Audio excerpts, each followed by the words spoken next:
পার্টির নেত্রীকে মমতা ব্যানার্জি আবারকে তিনি কি করলেন?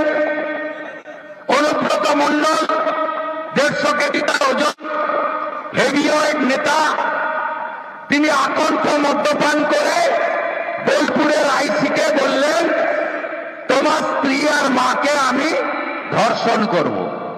একবার নয়, অডিও শুনেছেন তো, কানে শোনা যায় ওই ভাষা। ইনি নেতা।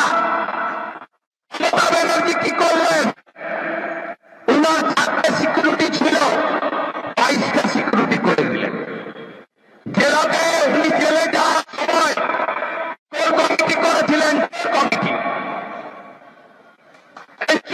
কমিটির মাথায় কনভেনার করলেন, পুরস্কার দিলেন, এসআরটিএফ চেয়ারম্যানের পদ ফিরিয়ে দিলেন। আর কি করলেন?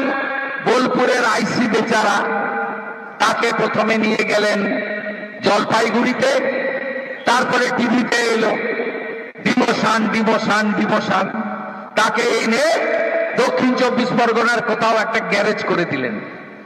আপনারা বুঝতে পারছেন অনুব্রত মহিলাদের সম্পর্কে তার ভাষা, তার বক্তব্যকে সমর্থন করলো কে?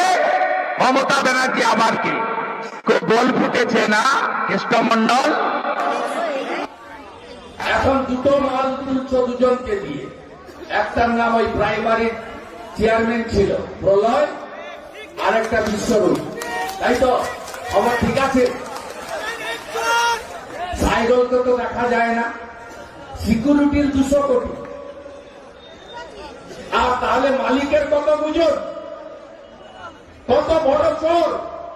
বলছে কয়েকদিন আগে গুলি ফুটেছে, মুখটা বন্ধ ছিল, বলছে খেলা হবে, ভয়ঙ্কর খেলা হবে। আমিও বলে যাচ্ছি যুব ভারতীতে মেসির মতো উল্টো খেলাটাও এবারের ভোটে হবে। আপনি 2 বছর জেলে খেটেছেন, আপনার আরো 4 বছর বাকি আছে। আগে মিটিং করতে দিত, এতক্ষণ তো 20টা বাসের কাজ ভেঙে দিত, এতক্ষণ তো 5 জায়গায় কালো পতাকা নিয়ে হামলে করত। আজকে নওশাদ ভাই ইলামবাজারে আমি ধ্রুব শাহকে দেখিয়ে বলছিলাম আমাদের 4 বছরের লাগাতার সংগ্রাম, কর্মীদের ধৈর্য সহ্য, জেল খাটা, মিথ্যা মামলা, দাঁত চেপে রেখে লড়াই, আবার নতুন করে তারা বেরিয়ে এসেছে। তাই আজকে সিপিএম মিছিল করছে, মিল্টন রশিদ ভাষণ দিচ্ছে, নওশাদ ভাই ইলামবাজারে সভা করছে। এটা বিজেপি না থাকলে হতো না। আর কিরনাহারে, বোলপুরে, লাভপুরে, সালথিয়াতে আমরা এত মানুষকে নিয়ে মিছিল করতাম না, আপনারা বেরোতেন না। আমরা একদম সাইজ যাকে বলে না, সাইজ করে দিয়েছি। বাকিটা অপেক্ষা করুন। যাবেন কোথায়? যাবেন কোথায়? 84,000 জিলোটিন স্টিক আপনাদের অনেককে ডেকেছে, বাকি অনেকের বাকি আছে। আপনি অভিজিৎ সিনহ রানা, আপনি ভাবছেন আমি সেফ প্যাসেজে আছি, সেফ প্যাসেজে আপনি নেই। পোস্টাল ভায়োলেন্সে যারা সরাসরি অত্যাচার করেছে তারা জেলে গেছে, আর যারা অত্যাচার করিয়েছে তাদেরকে ডাকা হয়েছিল দুর্গাপুরের সিবিআই ক্যাম্পে। মিডিয়া থেকে পড়ে বলছি, সেখানে আপনি হাজিরা দিয়েছেন। আপনি ভাবছেন বেঁচে গেছেন, না বন্ধু, বেঁচে যাননি। আমি কথা দিয়ে গেলাম ভারতীয় জনতা পার্টির সরকার এলে প্রত্যেকটা মামলা রিওপেন করব, ছাড়ার কোনো বিষয় নেই। ইঞ্চিতে হিসাব হবে। আপনারা আরজি করের অভয়ার বিচার চান তো? বদল যদি না আনেন তাহলে বিচার পাবেন না। আপনারা রামপুরহাটে আদিবাসীর মেয়েটা 6 বছরের, তার ধর্ষণ খুনের বিচার চান তো? আপনারা বকটুইর বিচার চান তো? নানুর, বোলপুর, লাভপুরে পোস্টাল ভায়োলেন্সে বিজেপির কর্মীদেরকে ঘরছাড়া করা থেকে শুরু করে লুট থেকে শুরু করে আগুন দেওয়া থেকে শুরু করে কি করেনি আপনি বলুন? আপনি বিচার চান না? আদিবাসী নেতা খগেন মুর্মুর রক্ত দেখেননি? বদলা চান না? বদলা যদি চান তাহলে বদল আপনাকে আনতে হবে। আমি কথা দিয়ে গেলাম, নন্দীগ্রামে হারিয়েছিলাম, ভবানীপুরে যদি দাঁড়ায় হারাবো। কিন্তু মেজরিটি পেতে গেলে শুধু দুবরাজপুর দিলে হবে না। মুরার ওই নলহাটি হাসানে একটু কষ্ট আছে, কিন্তু অসম্ভব নয়।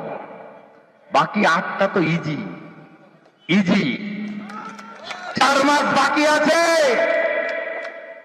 ये तो पहले झांकी है, काशी मथुरा बाकी है। বুথগুলোকে তৈরি করবেন তো, দুর্গ করবেন তো? তৃণমূল নরেন্দ্র মোদীর দেওয়া 72 লক্ষ শৌচালয় আপনি পাননি, হ্যাঁ কি না বলুন?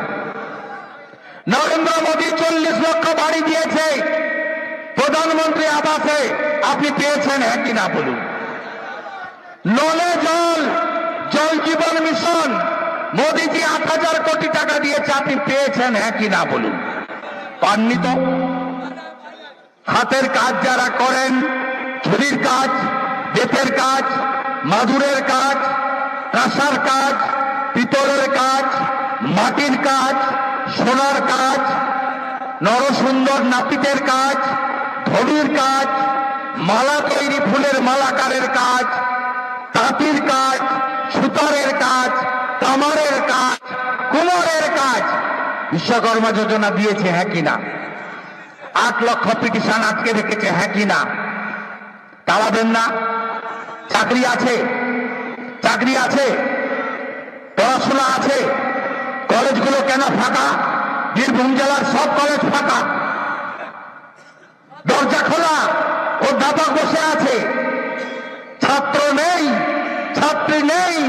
বাবা মারা বলছে মমতা যতক্ষণ আছে চাকরি হবে না, চাকরি হবে না, চাকরি হবে না। মেসি কাণ্ড দেখলেন তো? মেসিকে নিয়ে এসেছিল কি বলাতে বলুন তো? কি বলাতে? ওকে, ও তো বাংলা হিন্দি বুঝে না, আর্জেন্টিনিয়ান ভাষায় লিখে দিত খেলা হবে। তারপর যেখানে যেখানে এই চোর কাজল, ডাকাত কাজল, অনুব্রত মিটিং করতে পিছনে স্ক্রিনে লাগিয়ে দিত, মেসি বলতো খেলা হবে, আর অনুব্রত বলতো ভয়ঙ্কর খেলা হবে। ভগবানের মার, মা তারার মার। এখানে মায়ের মন্দির নগরী লাভপুর, একাধিক মন্দির দর্শন করতে করতে এসেছি। এই যে মহন্ত মঠে সন্ন্যাসীরা দাঁড়ান তো, এরা সব মারা দাঁড়ান, মারা মাতারা এসছেন অনেক মহারাজরা। এদের কি কাজ? কোনোদিন মিছিলে দেখেছেন এদের? এদের কেউ ডাকেনি। এরা শুধু বাংলাকে বাঁচাতে চান, বীরভূমকে বাঁচাতে চান। কোথায় যাবে? উপরওয়ালা ভগবান আছে, তাই উল্টো খেলা হয়ে গেছে।